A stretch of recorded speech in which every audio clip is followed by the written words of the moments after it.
What's up guys, welcome to the channel. After going through 3 main installments and 1 spin-off, we're finally diving into the Mortal Kombat 4 story in this video. This game was a massive leap in terms of gameplay for fighting games and absolutely blew up the gaming world when it dropped. Before we jump into the story, I wanted to clear something up with you guys. Mortal Kombat Gold is basically just an updated version of Mortal Kombat 4. Besides a few new characters and endings, Gold doesn't offer any separate story content, so we're not missing out on anything there. Alright, let's kick off the story for this one, but first, don't forget to subscribe to our channel, it seriously means a lot to us. To get a better grasp of the story in this 4th installment, we'll also be using the game's comic. As we saw in Mortal Kombat Mythology's Sub-Zero, Shinnok was trying to escape from the Netherrealm. Quan Chi, his right-hand man, came up with a wicked plan after their crushing defeat in Mythology's Sub-Zero, and we'll find out what that plan was soon enough. After Emperor Shao Kahn's defeat in Mortal Kombat 3, Queen Sindel and her daughter, Kitana, headed back to Ednea to sort things out. After Outworld attack, Ednea was a complete mess, like a total pigsty.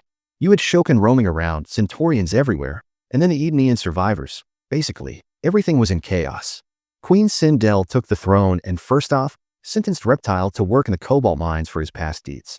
Reptile, being the defiant dude he is, boldly told Sindel he didn't care what she said and was proud to have served Shao Kahn. Later, an ambassador from a neighboring realm requested an audience with Queen Sindel.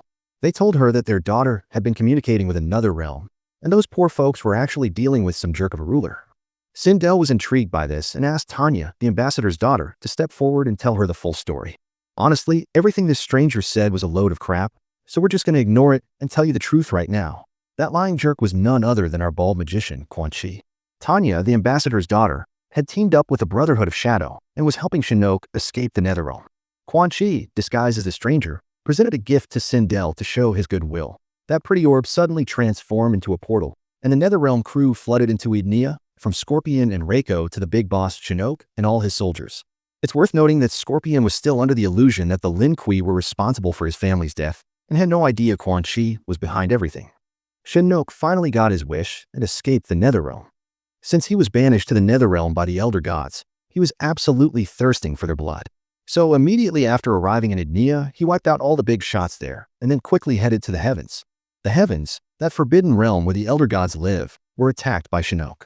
All the lower-level gods were defeated and killed, except for Fujin, the god of wind. He managed to fight his way through Shinnok's soldiers and make it to Earthrealm to ask for help. Liu Kang and Kai were training when they noticed a strange explosion.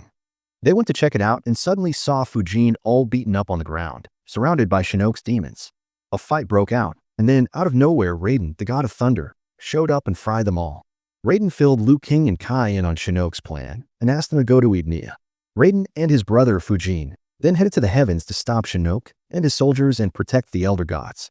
We saw how Liu Kang and Kai got the scoop, and Johnny Cage and Sonya Blade were brought up to speed by Jax. Sub-Zero Kuai Liang, who heard the explosion himself and joined the others, all opened a portal to Ednea together using a special device, and that's where Mortal Kombat 4 truly begins. The crushing pound of the mallet. The shattering blow of the club. The slashing edge of the blade.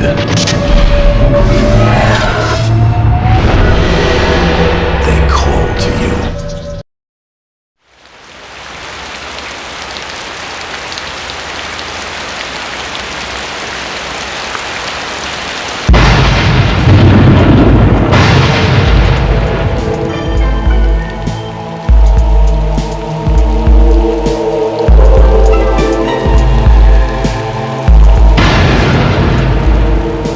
Thousands of years ago, in a battle with the fallen Elder God known as Shinnok, I was responsible for the death of an entire civilization.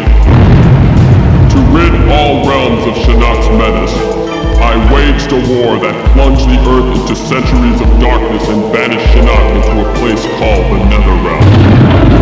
Now, after Shao Kahn's defeat at the hands of Earth's warriors, Shinnok has managed to escape his confines in the Netherrealm. The war is now being fought once again. Only this time, it can be won by mortals.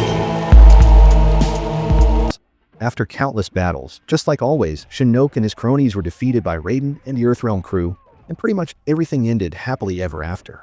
Before we introduce new characters, let's take a look at some important things that happened in this installment.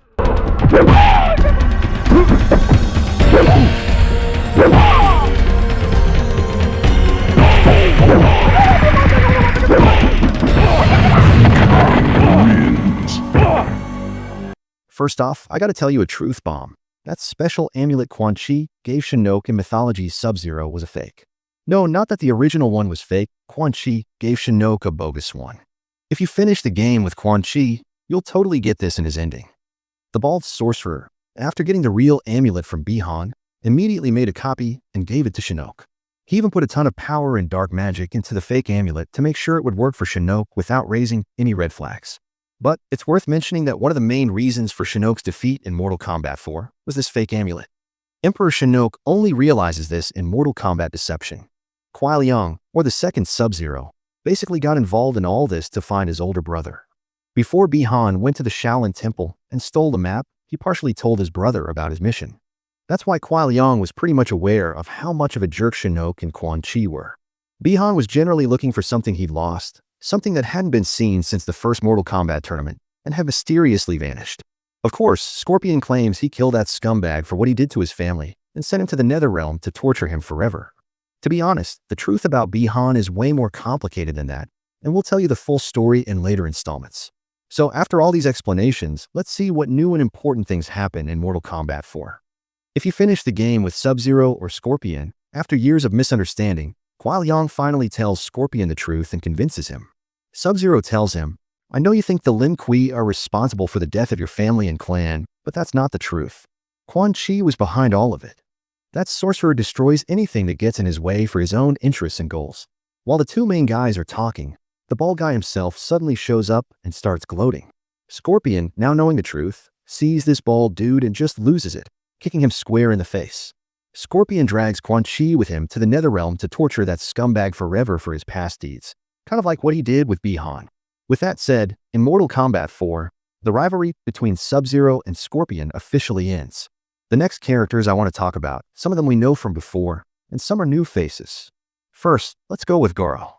Many thought Goro, our Shokan Prince, was killed by Liu Kang after his defeat in the first Mortal Kombat. But the truth is different.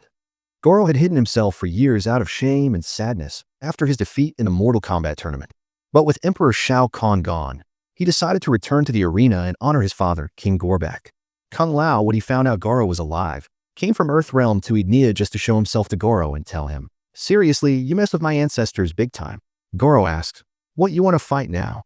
Kung Lao replies, "No, I don't." Despite all this, the two shake hands, bury the hatchet, and everything ends happily ever after. Lord Raiden, after defeating the forces of darkness and sending Shinnok back to the Netherrealm, gets a promotion from the gods. He goes from a regular god to an elder god. In simpler terms, from this point on, everyone will refer to Raiden with the prefix elder god. After leveling up, Raiden asks the elder gods for permission to appoint his brother, Fujin, the god of wind, as the protector of Earthrealm in his place. Beyond elder god Raiden, it's a good idea to take a look at the new characters in this installment and then wrap up the Mortal Kombat 4 file. Tanya was introduced to us at the beginning of the story as the daughter of an ambassador from the Edenean realm. Based on the evidence, I thought Tanya was very innocent. But Tanya is one of Shinnok's fiercest followers and one of the Brotherhood of Shadow's best agents. In my research, I found an interesting point. One of the main reasons this girl has such awesome skills in martial arts and sorcery is the rivalry and hatred she had for Jade. We'll be dealing with Tanya in future installments too. As you saw, when Shinnok entered Ednea, Reiko and Scorpion were with him and part of his army. Scorpion needs no introduction, but Reiko is the commander of the Netherrealm's demon army.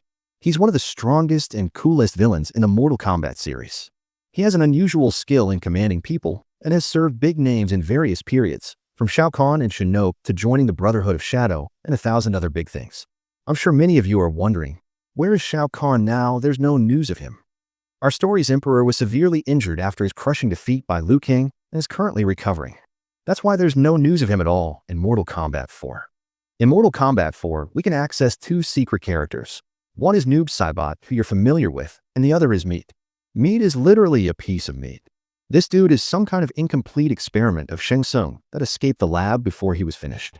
I think this information is enough for this installment, I just want to remind you again that the one who always wraps up the story in each installment is Liu Kang, our fearless champion. One, fight! X. And that's the end of Mortal Kombat 4, and seriously a big thank you for sticking with us this far.